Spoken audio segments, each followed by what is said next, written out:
2021 সাল থেকে ওদের একটাই নাম ভজ, শুভেন্দু শুভেন্দু শুভেন্দু। 4 বার সাসপেন্ড করেছে, 8 মাস, আর 1 মাস নিলে 9 মাস হয়ে যাবে। আর এখন অব্দি 5টা প্রিভিলেজ এনেছে। এই ধরনের নিত্যকর্ম যেমন হয়, এটা হচ্ছে একটা ওয়ান টাইপ অফ নিত্যকর্ম তৃণমূলের। আর ওদের ভিতরের বক্তব্যের ভাষা আমি শুনেছি, ওরা ভয় পেয়েছে। ওরা হিন্দু আস্থা, হিন্দু দেবদেবীর সম্মান এবং হিন্দুত্বের যে আওয়াজ, এটাকে ভয় পেয়েছে। এ ডর মুঝে আচ্ছা লাগ রা হ্যায়।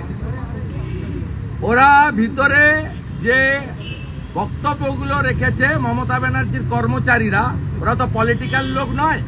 দে all are servant of employees of Trinamool Congress.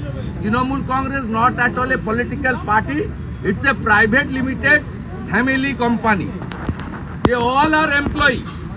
এই যে এমপ্লয়িগুলো ভিতরে যা বলেছে, সবটা ওদের সরস্বতী পুজোকে কেন্দ্র করে আমাকে, অগ্নিমিত্রা পালকে, বঙ্কিম ঘোষকে, বিশ্বনাথ কারককে সাসপেন্ড করেছে। বাংলার হিন্দু জনগোষ্ঠী এটা ভালোভাবে নেয়নি, আতঙ্ক থেকে ভিতরে এই সব কথা বলেছে। সম্প্রীতির কথা।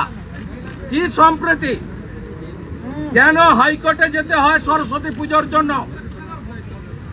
কেন শ্যামপুরে 5টা দুর্গা মায়ের মূর্তি ভাঙে? কেন বেলডাঙ্গায় 50টা মন্দির ভেঙেছে? আইসি জামাল ঘুষের টাকায় মন্দির রিপেয়ারিং করিয়েছে। কেন এগুলো হবে? কেন তৃণমূলের বুথ সভাপতি আলামিন মন্ডল নগর উখড়ায় হেডমাস্টার মশাইকে পুজো করা যাবে না এ কথা বলবে? আলামিন গ্রেপ্তার হয়নি, তৃণমূল থেকে সাসপেন্ড হয়নি। আর হিন্দুদের জন্য, হিন্দু দেবদেবীর সম্মানের জন্য বলতে গিয়ে আমাকে, আমার 3 কলিগকে সাসপেন্ড করেছে। আমি গর্বিত, আমি হিন্দু। কিন্তু বলা হচ্ছে আপনার এই যে মন্তব্য হিন্দু মুসলিম, এটাই নাকি প্রিভিলেজ। ওরা করেছে, ওরা করেছে।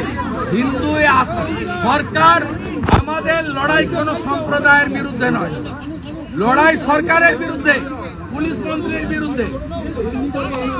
কেন পুলিশের জয়েন্ট সিপি ডিসিকে দিয়ে পুজো করতে হবে? মমতা ব্যানার্জি কলেজে পড়েছেন বলে দাবি করেন।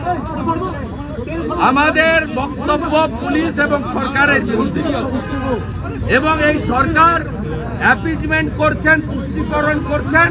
সেই জন্য আমরা বলেছি it's as like as Muslim two government. এটা প্রমাণিত। ইনি পুরোহিতদের ভাতা দেন না, ইনি আমাদের রাজবংশী গুরুদের ভাতা দেন না, ইনি মতুয়া গোসাইদের ভাতা দেন না, ইনি জনজাতিদের যারা মাঝি গুরুদেব তাদের ভাতা দেন না, ইমাম মুয়াজ্জেম ভাতা দেন। তাই এই সরকার অ্যাপিজমেন্টের সরকার, একবার নয় 1000 বার।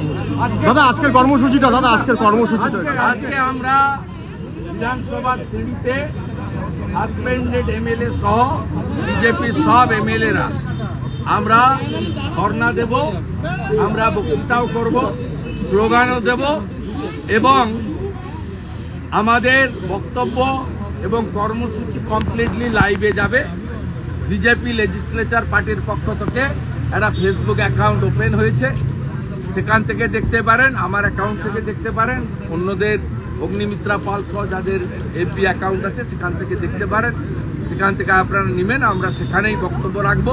এবং রাজ্যপাল মহোদয়ের ভাষণের উপরে যে স্পিচ ইনসাইড দ্য হাউস আমার দেওয়ার কথা, সেটা আমি আউটসাইড দ্য হাউস দেওয়ার চেষ্টা করব 20-25-30 মিনিট, যাতে জনস্বার্থের যে বিষয়গুলো আমরা তুলতে চেয়েছিলাম সেই বিষয়গুলো বাংলার জনগণ তারা ফেসবুক লাইভ থেকে জানতে পারবেন। এবং আপনারাও যদি কোঅপারেট করে ফেসবুক লাইভ থেকে আপনারাও যদি সেটাকে মিডিয়ার সামনে আনেন, মেনস্ট্রিম মিডিয়া বা সোশ্যাল মিডিয়া বা পোর্টাল বা ইউটিউবাররা, সেটাও আমি আপিল রাখলাম।